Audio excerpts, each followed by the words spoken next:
dia senang aja isu bukan pasal maju apa penipuan ke apa semua kan, tetapi pasal tanah tu memang pemilik tak nak jual dah lah. Kenapa nak cakap pasal pemaju dah tipu ramai orang lepas tu? Nak salahkan saya dan Kasim lah apa semua.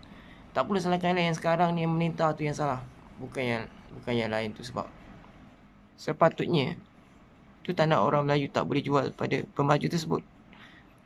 Pemaju tersebut Singapore and China. And then tak boleh jual. Haram hukumnya. Wah, haram tau. Melalui MAS tu haram hukumnya. Jadi itu je lah. Satu je hukum dia. Haram hukum jual pada pemaju China dan pemaju Singapore tersebut. Bukan salah saya dan Kasim ke, salah orang lain, bukan. Kita dah takkan satu orang tak nak jual tanah. Rafi dan Ibrahim tak nak jual tanah tu, maka dia tak nak jual lah. Kenapa perlu paksa kata nak jual ataupun pampasan? Memang tak ada. Sebab bukan pasal pampasan, dia tak jual pun, tak sign apa-apa attorney, power of attorney, dia tak sign pun. Bila tak sign power of attorney tu, dia tak jual.